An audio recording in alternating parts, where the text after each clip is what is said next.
What's going on, friends? If you guys have looked at the price of these new CVO motorcycles, it is absolutely astronomical. We're talking between $40,000 and $50,000 to get a brand new CVO motorcycle. But on the used market, buying a CVO used can be one of the best investments you've ever made, considering you're getting all the goodies at a fraction of the cost of what it costs brand new. So guys, when it comes to buying used CVO motorcycles, as I mentioned, you're getting all the goods at a fraction of the price. Now, depending on what year of CVO model you're looking at, that could be half the cost, maybe even a quarter of the cost, depending on how far you go back with your CVO choice by year. Now, there are some things that you're going to want to be aware of when it comes to the very early models of the CVO. So today, we're going to take a look at some of the older bikes and kind of talk about the changes they made through the CVO through the years. Now, I can't show you every single CVO model because this video would be 30-45 minutes long. But before we get into all that today, guys, please don't forget to drop a like on the video if you enjoy it and subscribe to the channel if you haven't done so already. Harley-Davidson started out the Custom Vehicle Operations Program in 1999. But at that time, it was not labeled CVO. It was simply called their Screamin' Eagle models. And they started it out in 1999 when they brought back the FXR. Yes, that FXR. They brought it back, they tricked it out, but that's about all they did to it. They didn't do anything else to the engine other than custom paint and some custom parts. But it is a good looking bike. Now, contrary to popular belief, they did not dust off a bunch of old FXR frames they had laying around. They had the tooling, they had everything they needed to build these motorcycles, so everything on them is brand new. It's not recycled old parts. Well, of course, today, it's used now. But anyhow, when they were built, they were not made from used parts. They were all brand new parts, and the idea was can we build an exclusive custom motorcycle and basically put a high price tag on it and sell it? Well, obviously it was a success because we still have the CVOs today, and that's kind of a bread and butter item for Harley-Davidson as a company. So starting in 1999, Harley-Davidson sold the FXR2 and the FXR3. And then as we moved into 2000, there was the FXR4. Now, as I mentioned, these bikes didn't have anything special done to the engine. It was just mainly a lot of custom paint and a lot of custom parts and accessories put on these motorcycles. And they're still beautiful today. But if you are able to find one and the price is right and the bike's clean, scoop it up. Because there were not a lot of these bikes made, and that was the last of the Evos ever produced. Now, for the year 2000, they introduced the Screamin' Eagle Road Glide. Now, what you want to be aware of with the 2000 Screamin' Eagle Road Glide is, one, it did have the spring tensioners in it. It was a 95-inch motor, but that 95-inch motor had the old Magneti Marelli fuel injection system in it, which can be a real pain in the butt. Now, for 2001, we had the Dyna Wide Glide CVO. Now, what you need to know about this bike is that it is only an 88-inch carbureted motor. It was just like the Evos. They put custom paint and a lot of custom parts on it, but they didn't do anything special with the engine there either. 2002, we still have the Dyna Wide Glide, same thing, 88-inch motor, carburetor, just fancy paint and parts, so you weren't getting anything special with the motor yet. But in 2002, they did the Screamin' Eagle Road King. Now, this is the 95-inch motor, but the big difference between this bike and the previous years is that it has the Delphi injection system that Harley-Davidson still uses today, so you're going to have a lot less issues with it. It's going to be easier to tune, and you're going to have better luck getting parts for it if you were to ever have an issue with the fuel injection system. Now, in 2003, this is where I like to kind of start out with the CVOs, because in 2003, everything is fuel injection, and we had our first fuel-injected Screamin' Eagle Softail. Now, the Softail had a 95-inch motor, but the Road King for 2003 had a 103 cubic inch motor. Now, this isn't exactly the 103 that we know that came out later on down the road, and I do have a video on that, and I'll pop it up right here for you guys if you want to check it out and see the difference between this 103 motor versus the production 103 that came out later. Now, for 2004, we had the Screamin' Eagle Electric Glide, and it retained the 103 with the Delphi EFI. Also, for 2004, they brought back the Softail Deluxe, which had the 95 cubic inch motor, and it was also fuel injected with the Delphi system. Now 2005 was another big year for the Screamin' Eagle bikes. This is the year that the Fat Boy, they actually put a 103 in the Softail, and it was fuel injected with Delphi. Now, the other big thing this year was they had the Screamin' Eagle V-Rod.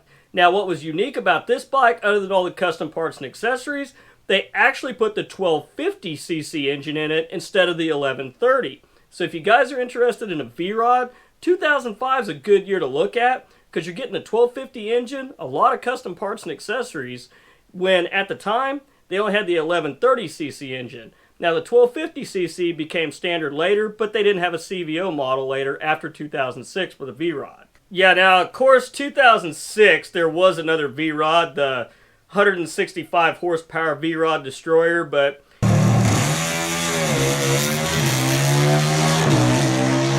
it was race only, but I'm sure somebody somewhere has either taken that motor and put it in a street frame or converted the actual drag bike itself into a street bike. Now in 2007, all the bikes had the Screamin' Eagle 110.